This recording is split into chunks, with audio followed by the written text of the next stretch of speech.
This is Sunrise Sunset, the Jewish Family in Transition, and I'm Audrey Gordon. My guests today have had a life experience that many women have had. They're a little bit younger than most women who've had this experience. They're widows. And they're here to tell us today about what it's like to be a young widow in our society today. My guests are Maureen Brady and Judith Prager. Welcome to the show. Thank you. How long has it been since your husband died? My husband died 3 years ago in August. What happened to you? What happened to me or what happened to him? No, what happened to you? Well, my life obviously changed considerably. I went from having a constant companion and friend to being alone. I do not have any children, so I had to completely change my lifestyle from being a part of a pair of people to being a single, alone person. How long had you been married? 13 years. What happened in changing this lifestyle? I mean, what were your perceptions at the time?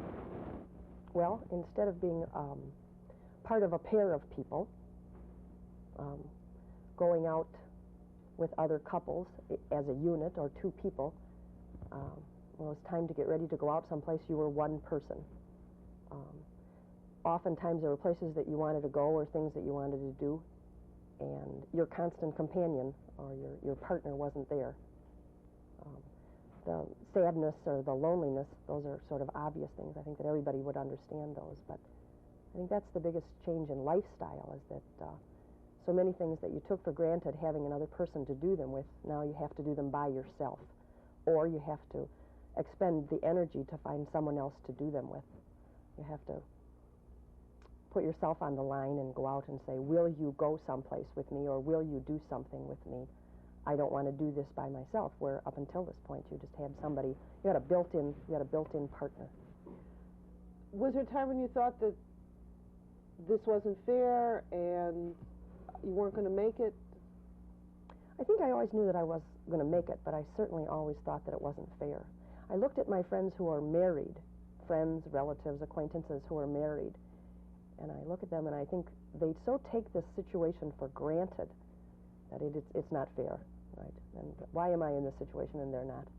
How did other women respond to you in your widowhood? I found for the most part, most responded in favorable ways. Most want to help. They care. Oftentimes they don't know how to care and they don't know how to help, but they do want to. And after I got past a certain point of being able to say, help me in one way or another. In other words, would you please do this for me? People were certainly willing to come forward and to help. Were they willing to lend you their husbands to help? Most. No, really. A lot of people talk about that, and I have had very few bad experiences with that. Maybe I say something about myself. I don't think that I was a threat to too many of my friends. I think that if you're you have to be sensitive and not ask too much. In other words, you can lend me your husband, but you come along. Ah, okay. In other words, I never ask, say, will you send your husband over to I mean, come and help me take out the storms or yes. Put up the hoses, but you come too. You come for dinner and bring the children. Judy, have you had experiences you kind of had? I don't ask. Huh? I don't ask. You don't ask. Did you have experiences where you did ask? No, I got chased around the living room quite a bit. You got chased around the living room quite a bit by men who wanted to be helpful to you in more than just putting up the hoses. I decided it was much easier to put up my own hoses. I see. What about the response of the women to you? The women respond beautifully, but there is still a sense of fear in them, but there for the grace of God go I. So you represent something that could remind It's them their own of horror. an unpleasant possibility. Their own nightmare. And many of them have expressed it. When I walk in your house, I don't know if I could handle this. Could I do that? In other words, when they come in and see you living a life without a husband, they become afraid that they couldn't do it? What would I do? Who would help me? Who would support me? I see. And do they do anything constructive about that in terms of learning how to get their own credit and learning how to fix a car. They don't. The No. women you know Bury don't. your The head women you under know. the I have a very, very good friend who just this week will graduate from college, and the reason that she went back to school is because my husband died. She felt like she would not be able to support herself, so she went back to school because my husband died. Now, one of the things you said, Maureen, was that women didn't know how to respond to you. Mm-hmm. How should they respond when you're, say, a new widow? By the way, did you know that the word widow comes from the Sanskrit and it means empty? I mean, that's It's the an meaning. excellent Excellent word. The meaning of the word. Yeah, yeah. How should women respond to you? What is it that somebody can do for you, say, when you're a new widow? Somebody sitting in the house with you Keeping you company. for an hour. And not asking questions, just being there. The sort of thing you were talking about is doing things alone, Mm-hmm. having somebody to do something with, Mhm. or just somebody There's you know an is there. antique fair here, let's go. We're picking you up at 3. Mm-hmm. Continue to treat me the same way you did when my husband was alive. In other words, if you would have invited my husband and me to go someplace, invite me. Just treat me the same way that you did before. Just include me in the group.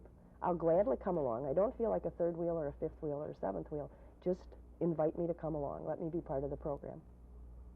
If you're having a dinner party and you like to seat 8 at the table, will you now tolerate 7 or 9? Mm-hmm. Mm-hmm. That I know is a big problem. Mm-hmm. And come to my house when I want to have a dinner Yes. party. I'll Yes. be 7 or I'll be 9, but you come. Yes. Okay. What are things that people should do for you now? Do you get people matchmaking you? No.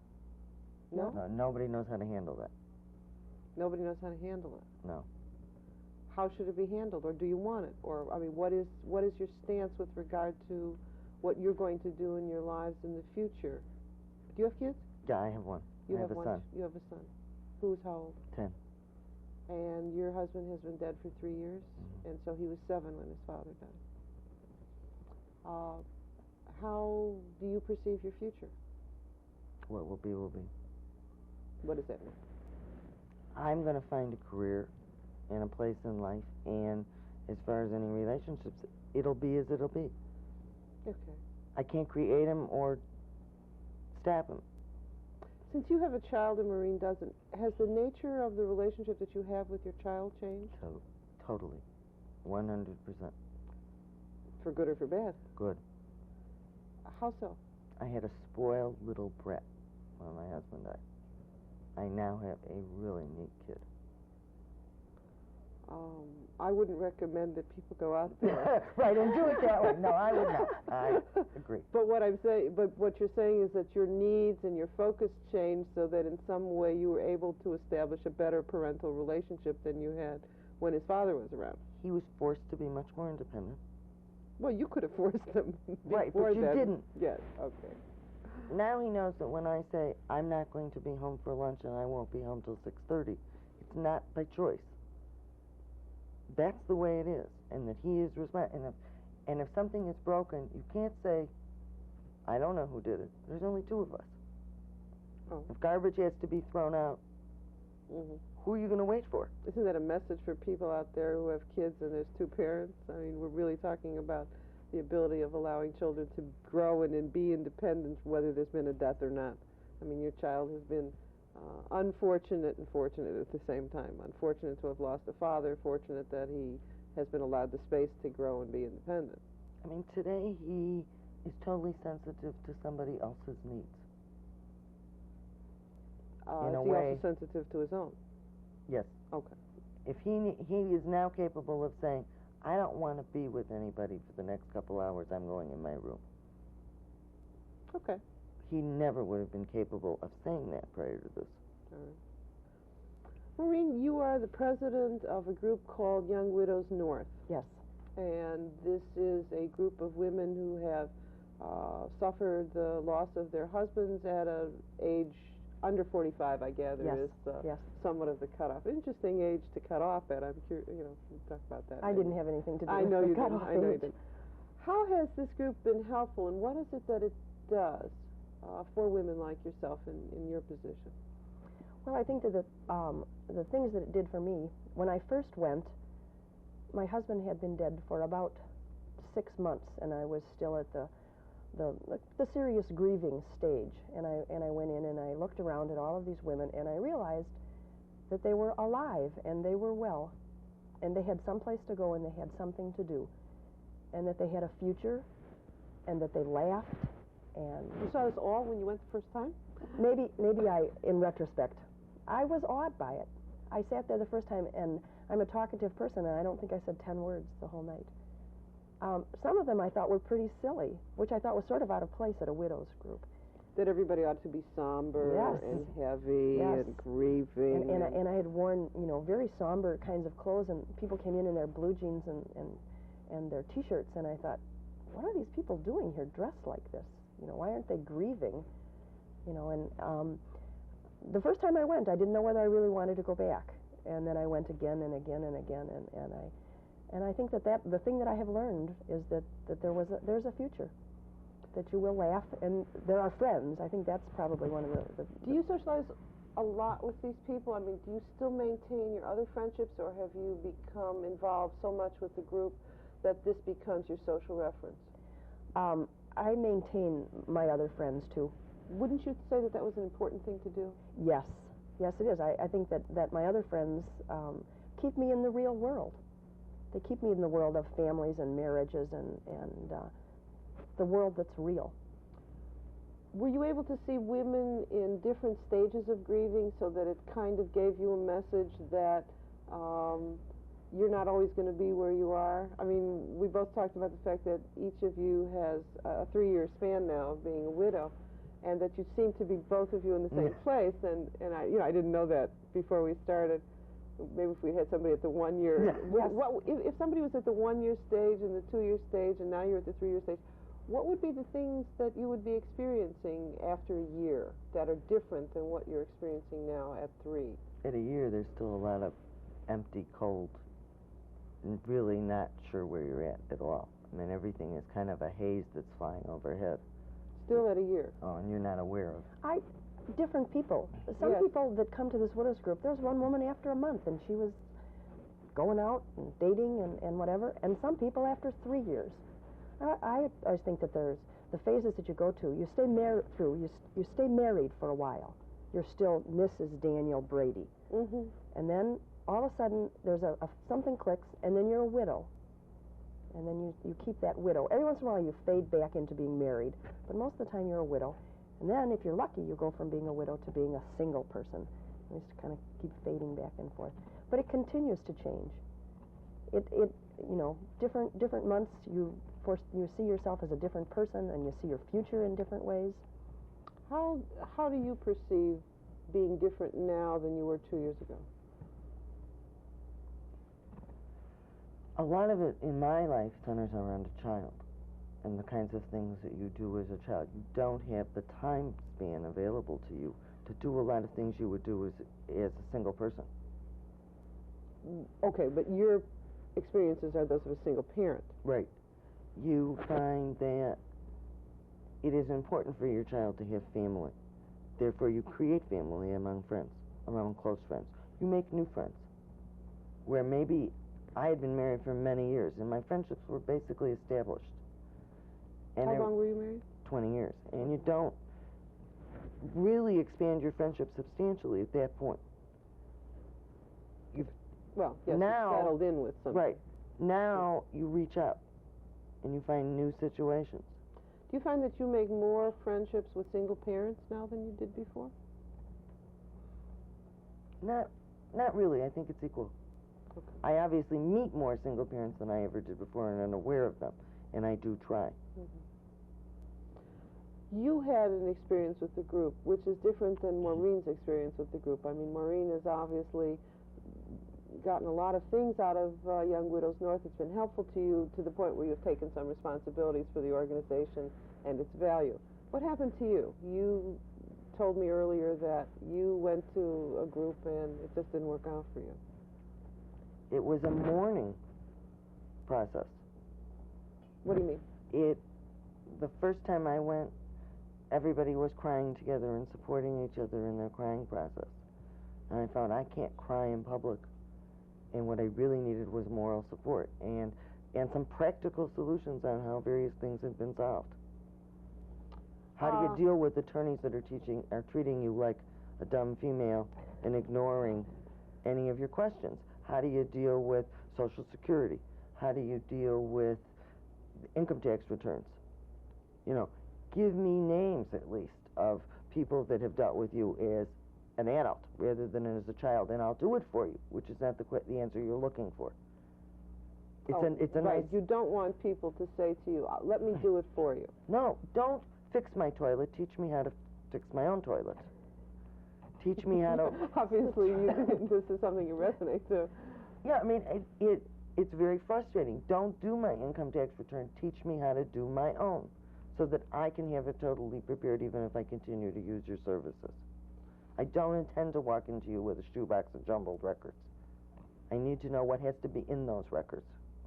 Are you kind of talking about a paternalizing attitude in the culture that says that if you're a female and you're alone that you can't do something for yourself? That this was people's response to you? I don't think it's a female alone. I think it's a widow and a child. Okay, but you're a widow without a child, and you had some of that too?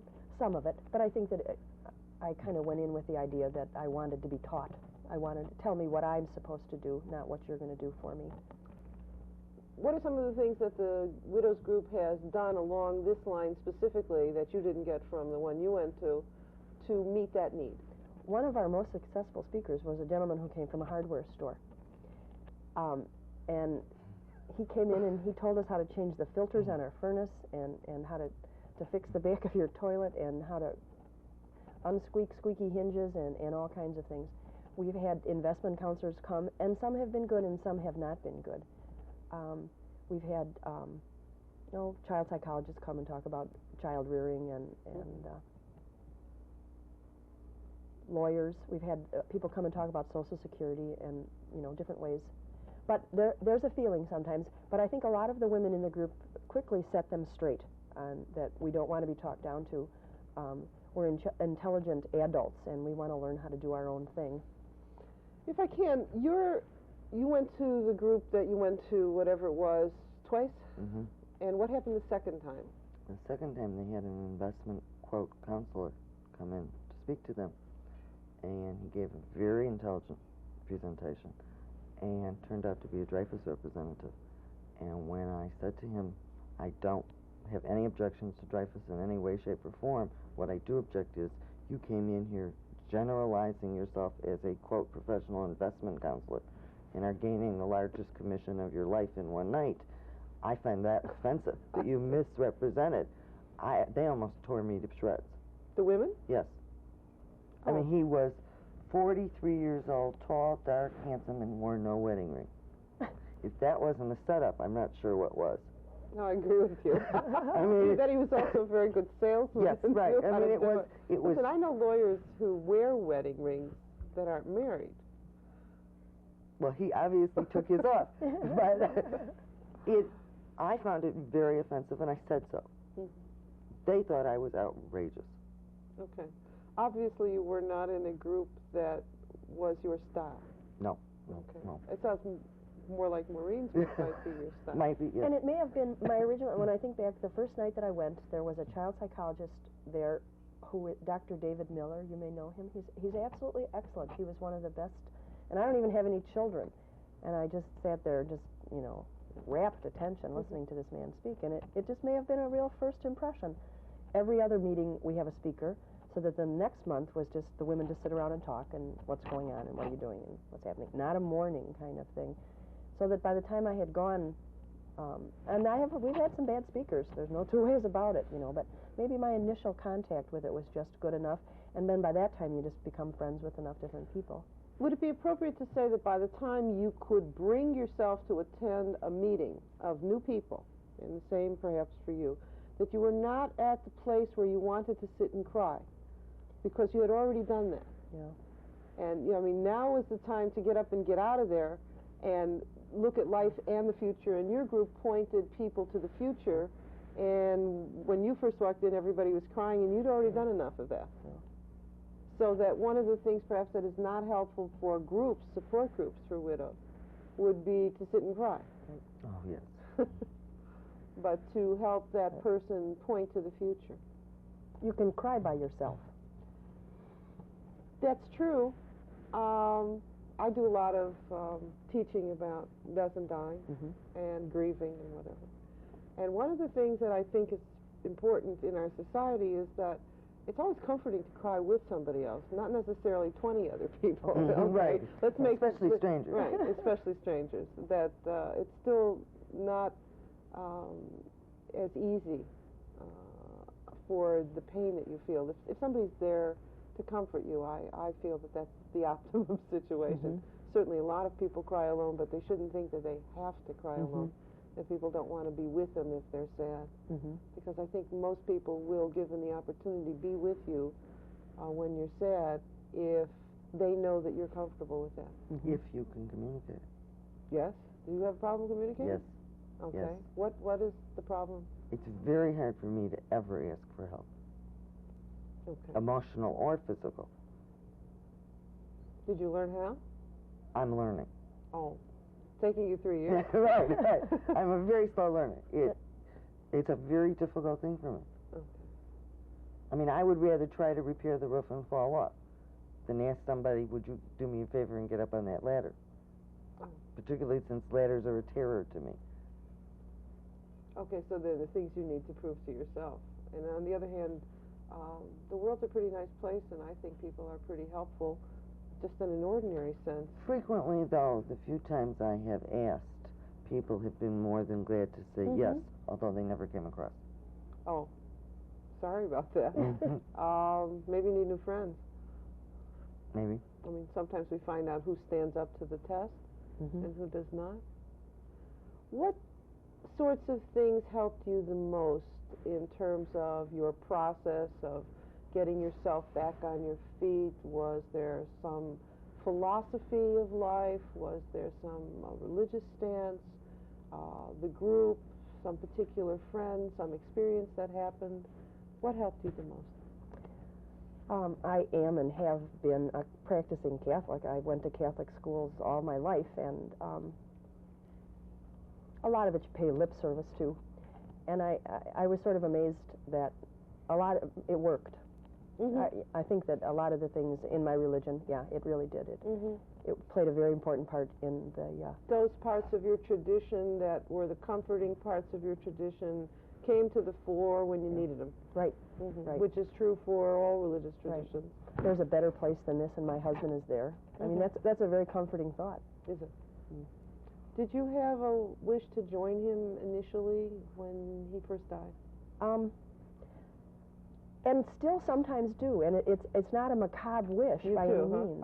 Well, it's not macabre. No, it's normal. You know, it's that's how I know that you have it. It would be easy.